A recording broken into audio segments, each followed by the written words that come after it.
घाटी में बैठे हुए मूक ने मारियम से पूछा, माँ, ये ब्रह्मांड आखिर बना कैसे? ये सब चीजें, ये पत्थर, ये शरीर, इनकी गहराई में क्या है? तुम्हें ज्ञात है कि इस संसार का प्रत्येक पदार्थ मूल रूप से अणुओं से बना होता है। अणु वह सबसे छोटी इकाई है जो किसी पदार्थ के रासायनिक गुणों को बनाए रखती है। लेकिन अणु भी पूर्ण नहीं है, उसके भीतर होते हैं परमाणु। परमाणु वह सबसे सूक्ष्म इकाई है और यह जानकर चौंकना नहीं कि ये परमाणु भी अंदर से खोखले होते हैं। परंतु इस खोखलेपन में भी ऊर्जा होती है, तरंगे होती हैं। इन्हीं सूक्ष्म ऊर्जा तरंगों से जन्म लेते हैं कुछ सूक्ष्मतम कण, जिन्हें 3 मुख्य श्रेणियों में बांटा गया है। 3 मूलभूत कण एवं उनके प्रतिकण। प्रोटॉन परमाणु के नाभिक में स्थित धनात्मक पॉजिटिव आवेश वाले कण। यह शक्ति, स्थायित्व और आकर्षण का केंद्र होते हैं। न्यूट्रॉन बिना किसी आवेश के परंतु गुरुत्वाकर्षण की संतुलनकारी भूमिका निभाने वाले कण। ये मौन होते हैं लेकिन भीतर से सशक्त। इलेक्ट्रॉन ऋणात्मक नेगेटिव आवेश वाले कण जो नाभिक के चारों ओर कक्षाओं में घूमते हैं। ये गति और ऊर्जा के प्रवाह का प्रतीक है। इन कणों के प्रतिकण एंटीपार्टिकल्स भी होते हैं, समान द्रव्यमान वाले लेकिन विपरीत गुणों से युक्त। जैसे कि प्रकाश और छाया, जहां एक निर्माण करता है वहीं दूसरा संतुलन और विनाश का कारक बनता है। परमाणु के भीतर स्थित ये कण सिर्फ स्थिर नहीं होते बल्कि लगातार गति में रहते हैं। यही गति ही ऊर्जा का रूप है। जब इलेक्ट्रॉन नाभिक के चारों ओर घूर्णन और दोलन करते हैं तो वे विद्युत चुंबकीय तरंगे उत्पन्न करते हैं। यही तरंगे पूरे भौतिक जगत को जीवन और गति प्रदान करती है।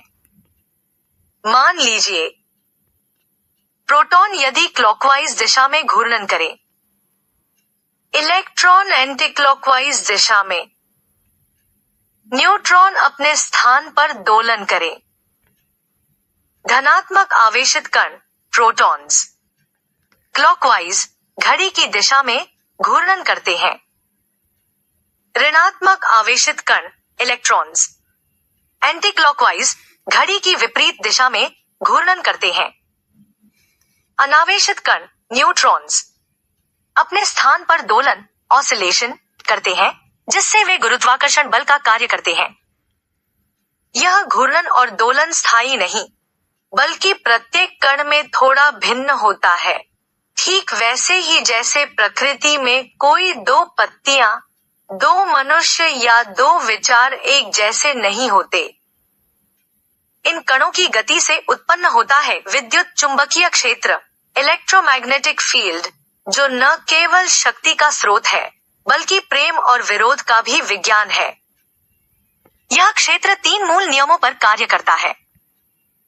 समान आवेशों के बीच प्रतिकर्षण होता है, जैसे धनात्मक या ऋणात्मक। विपरीत आवेशों के बीच आकर्षण होता है, जैसे धनात्मक ऋणात्मक। अनावेशित और आवेशों के बीच गुरुत्वाकर्षण होता है जो द्रव्यमान के कारण होता है, जैसे धनात्मक अनावेशित ऋणात्मक। इस सिद्धांत को कूलम का नियम कॉलम्स लॉ कहते हैं। F equals K times Q times Q2 slash R superscript 2. जहां F बल है, Q और Q 2 आवेश है, R उनकी दूरी और K एक नियतांक है। इसे जीवन से समझें, जैसे नट और बोल्ट जब दोनों समान दिशा में घूमते हैं तो वे जुड़ते हैं, पर जब विपरीत दिशा में हो तो अलग हो जाते हैं। गुरुत्वाकर्षण मौन का बल। ये आवेश शांत होने पर द्रव्यमान बनता है। हर कण, भले ही वह आवेशित हो या नहीं, द्रव्यमान रखता है और द्रव्यमान ही कारण है गुरुत्वाकर्षण बल का। इसका सिद्धांत दिया था सर आइजैक न्यूटन ने। F equals G times M2 slash R superscript 2. जहां F बल है, M और M 2 वस्तुओं के द्रव्यमान, R दूरी और G है सार्वभौमिक गुरुत्वाकर्षण नियतांक। न्यूटन के गति के 3 नियम। जड़त्व का नियम, इनर्शिया। कोई वस्तु अपनी अवस्था नहीं बदलेगी जब तक कोई बाहरी बल उस पर कार्य न करे। बल और त्वरण का नियम, F मा। बल द्रव्यमान त्वरण। क्रिया प्रतिक्रिया का नियम, हर क्रिया के बराबर और विपरीत प्रतिक्रिया होती है। ऊर्जा का क्षेत्र, चेतना की नींव।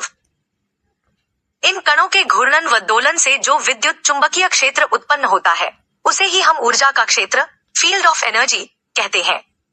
यह क्षेत्र फोटॉन और क्वार्क जैसे मौलिक कणों से बना है और यह ऊर्जा हर स्थान पर व्याप्त रहती है, हर क्षण, हर जगह, हर अस्तित्व में। यह वही ऊर्जा है जो मनुष्यों की भावनाओं में तरंग बनकर बहती है, जो सोच को सृजनशील बना देती है और जो प्रार्थना को ब्रह्मांड तक पहुंचा देती है। इस प्रकार इस मौलिक कणों के 3 विमाएं उत्पन्न होती है। द्रव्यमान, मास पदार्थ का सार। द्रव्यमान वह तत्व है जो किसी वस्तु के भीतर मौजूद कणों की संख्या और गुणवत्ता को दर्शाता है। यह वस्तु के भीतर निहित प्रोटॉन, न्यूट्रॉन और इलेक्ट्रॉन की सम्मिलित उपस्थिति से निर्धारित होता है। इससे गुरुत्वाकर्षण उत्पन्न होता है। इसका मात्रक सी पद्धति में किलोग्राम, केजी या ग्राम, जी है। क्षेत्र, लंबाई, लेंथ बटा स्पेस। संयोजन की शक्ति। इससे संयोजन होता है, एक कण दूसरे कणों के साथ जुड़कर दूसरे पदार्थों का निर्माण होता है। समय, वह कालांतर इन कणों में परिवर्तन होता है। इसके गणना त्रिविमीय पद्धति अर्थात इसके लिए 3 तरह मूल भौतिक राशियां हैं, यानी इन्हें किसी और राशि के संदर्भ में व्यक्त नहीं किया जा सकता। इनका इस्तेमाल करके चुंबकीय पारगम्यता का विमीय सूत्र निकाला जा सकता है। द्रव्यमान, किसी वस्तु में मौजूद पदार्थ की मात्रा को उसका द्रव्यमान कहते हैं। द्रव्यमान वस्तु के परमाणु और आणविक संरचना से निर्धारित होता है। द्रव्यमान वस्तु के भीतर मौजूद सभी प्रोटॉन, न्यूट्रॉन और इलेक्ट्रॉनों का योग होता है। इसे सामग्री की कुल मात्रा भी कहा जा सकता है जो किसी वस्तु को बनाती है। द्रव्यमान का मात्रक किलोग्राम या ग्राम होता है।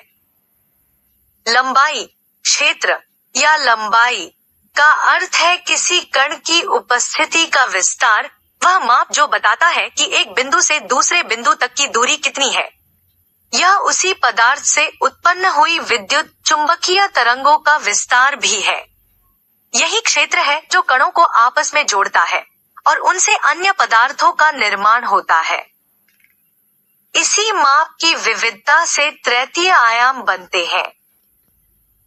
अग्र अक्ष, आगे और पीछे, पूर्व पश्चिम, आगे तथा पीछे दोनों एक ही है। नकारात्मक आगे की ओर बढ़ने को ही पीछे रहते हैं या पूर्व तथा पश्चिम को भी दर्शाता है। पार्श्व अक्ष अर्थात दाएं या बाएं या उत्तर तथा दक्षिण दिशा को दर्शाता है और उच्च अक्ष ऊपर और नीचे, ऊर्ध्वाधो दिशा, ऊपर तथा नीचे दोनों को ही दर्शाता है। इसके तरह के मेले से, कोण से अलग अलग अनंत दिशाएं बनाई जाती है। प्राचीन काल में 10 दिशाएं बोली जाती थी।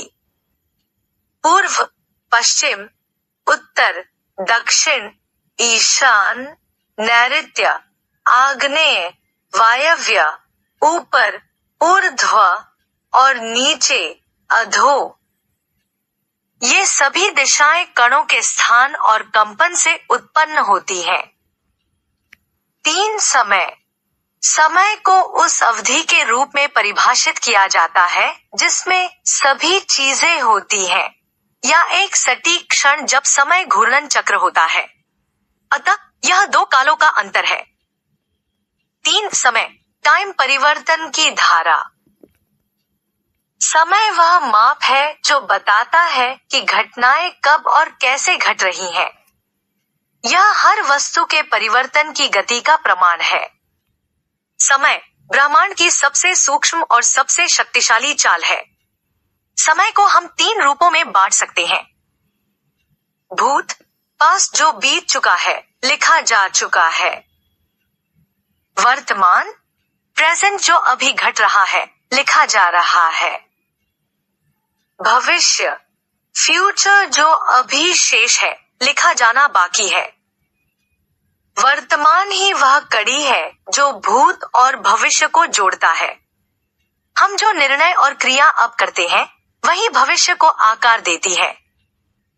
इस प्रकार ऊर्जा के 3 प्रकार हुए। यांत्रिक ऊर्जा, स्थिति तथा गतिज। विद्युत चुंबकीय ऊर्जा, विद्युत ऊर्जा, इलेक्ट्रिकल एनर्जी, चुंबकीय ऊर्जा, मैग्नेटिक एनर्जी, ध्वनि ऊर्जा, साउंड एनर्जी, ऊष्मा ऊर्जा, थर्मल एनर्जी, प्रकाश ऊर्जा, लाइट एनर्जी, तरंग ऊर्जा, वेव एनर्जी। पदार्थ, मैटर, ऊर्जा का संघनित रूप। पदार्थ ऊर्जा का संघनित स्वरूप है। जब यांत्रिक और विद्युत चुंबकीय ऊर्जाएं किसी विशेष समुच्चय में एकत्रित होती हैं, तो वह पिंड, मास बॉडी का रूप ले लेती है, जिसे हम पदार्थ कहते हैं। आइंस्टीन का समीकरण EmC2 बताता है कि पदार्थ M और ऊर्जा E एक दूसरे के रूपांतर हैं। यहाँ c प्रकाश की गति है, जो ऊर्जा की तीव्रता को दर्शाती है। इन तीनों ऊर्जा रूपों, यांत्रिक, विद्युत चुंबकीय और पदार्थ के आवेश, घूर्णन, दोलन और संघनन की योग क्रियाओं से जो स्वतः सृजन होता है, उसे हम सीख चुका था, लेकिन उसके मन में अब भी बहुत से सवाल थे। मरियम मुस्कुराई और बोली, इतना जानने के बाद अब थोड़ा आराम करो।